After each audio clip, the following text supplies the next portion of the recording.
Okay, it's October 1 and it has arrived. The Obagran, no, there's no R.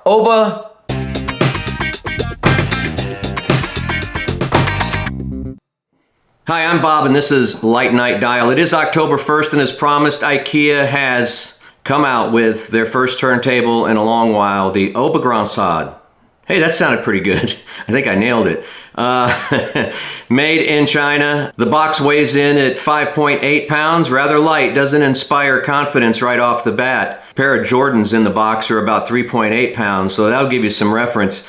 And the box dimensions are 16 by 15 and a half by 8. So I was just about the first person in the door Saturday morning today at IKEA in Round Rock, Texas, and wasn't sure where or if the turntables were going to be available, so I walked in. I started snaking my way through the store. I noticed there were a couple other guys kind of walking through the store fast. You know, it's kind of a serpentine layout there, so I wasn't sure where, if this was going to be near the lamps or if it was going to be there at all. And sure enough, just past the furniture section, two young ladies were literally unpacking a pallet, unwrapping the plastic from the pallet and putting these things on display.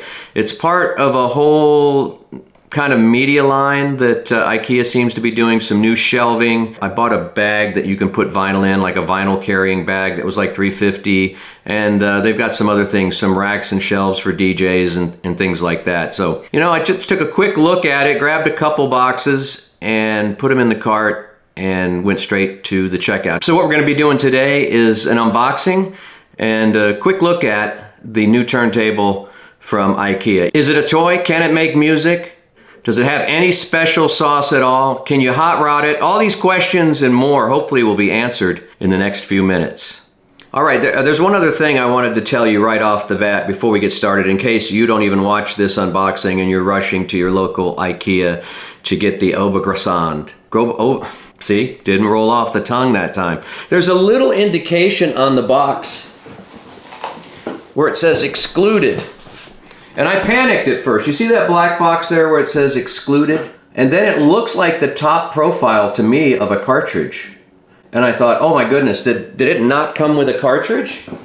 And so I was literally heading back to IKEA to find out if the cartridge was separate, which didn't seem to make sense for an inexpensive consumer item like this, that someone would have to install the cartridge.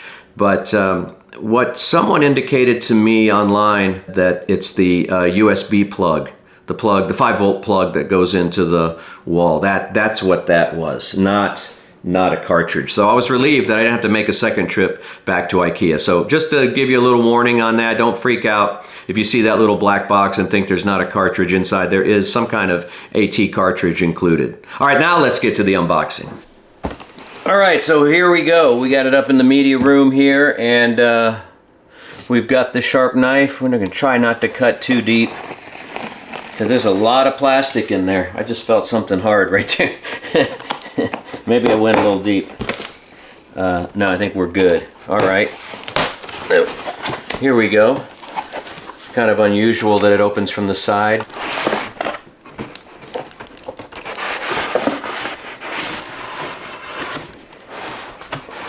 Manual. Some pretty lightweight USB-C cable included.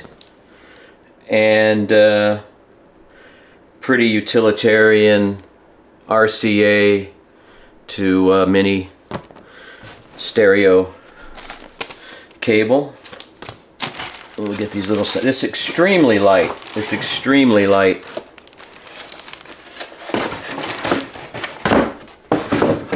But maybe it'll make music.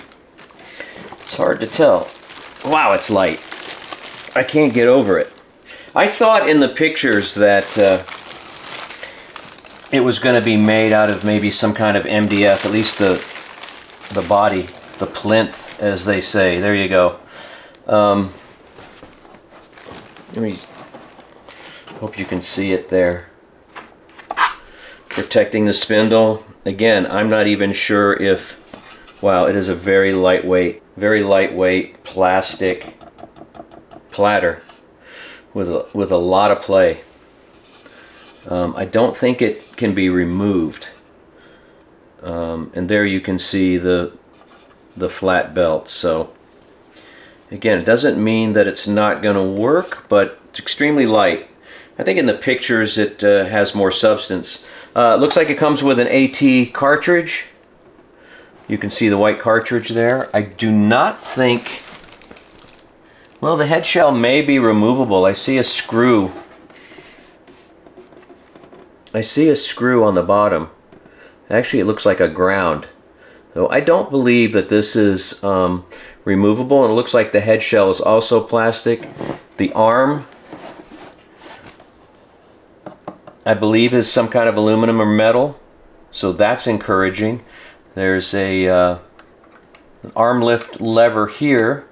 And it's got a little bit of metallic finish here on the pivot point. Not sure what the counterweight's constructed of. Not sure if the counterweight can be adjusted or not. It may just be set up for this cartridge. So my hopes of putting an MP110 in here may be dashed. There's where the power goes in right here. Audio out. And then the buttons in the front. 33, 45, and on and off. So I don't even believe there's an option to turn off the included preamp, which also closes another path to customization. All right, I put it in the chain. I put it in my system, plugged it in to the USB. I found a USB 5-volt plug. They're all over the place in my house. And I did go with some Amazon Basic straight RCA cables left and right into my amplifier. And first of all, let me say that the IKEA, it did make music. It has an AT3600L cartridge from what I've read. I did the vertical tracking force and it was precisely at 2.75, which is right in the middle of the range of that cartridge's recommended tracking force. That's a little heavy for my liking. My plan has been to maybe put a Nagaoka in there, the MP110, which I have lying around, or a Rainier from Sumiko. Both of those weigh 6.5 grams. The AT that comes with this IKEA is at 5.7 grams. I haven't really explored it completely, but I don't think the counterweight on this IKEA table is adjustable or movable. So I guess if I do put in the Nagaoka, say, I'll have to probably get some blue tack and put some kind of washer or something on the back of the counterweight. It wouldn't be seen. Perhaps I could get some better tracking and I'd have a little bit of peace of mind that, you know, I wasn't tracking with such an inexpensive cartridge. But I played a couple things. I played an original copy of Dave Brubeck, Timeout, and an original pressing of Bruce Springsteen, Tunnel of Love. And the dynamics were pretty darn good on both of those records. I mean, I was getting all the highs and the lows. You know, there's a couple observations that I had.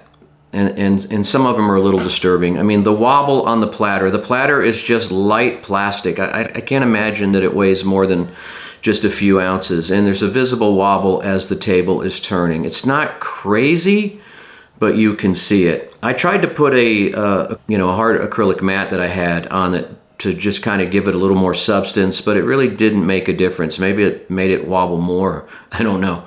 I'm a little concerned with that. The up and down motion, the arm lift is, you've got to be careful with that. It's pretty extreme. Let me look at the table and see if there was anything else. Oh, there's some audible motor noise that I could still hear like 6 feet away. So, depending on where your listening position is, whether you can hear that audible kind of motor grind, not sure what that is. I don't know if it's from the belt on the plastic. I'm not sure if it's the motor itself, but there is audible motor noise, and I may have heard a little bit of noise, electronic noise between the tracks, but I'm not sure if that was just the age of the record or if there's a little bit of hum coming through. There is no ground wire.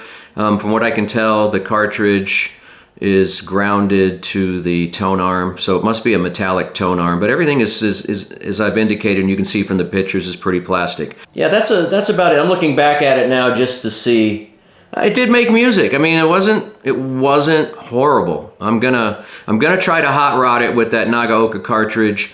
I don't know if I'll have any luck, you know, getting it to balance. I will say I did take a Shure cartridge alignment tool as well, and the cartridge is aligned pretty well. So I wasn't getting any heavy sibilance or anything like that from the cartridge. So, I mean, it's doing some things right, but when you consider that an RT80 from Fluence is $50 away from the price of this table, less than really, $40 away, well, you know, it gives you something to think about. I mean, this is a plastic music making device in the realm of toys, which, you know, I'm sure there's some engineering that has gone into it. I don't know why they made some of the choices that they did. I don't know how a company like Fluence could have a metal platter and this has a very cheap plastic platter. I don't even think it's removable. Otherwise I would take it off and put it on a flat surface and see if it's even flat. So I don't know what that wobble is that I was detecting.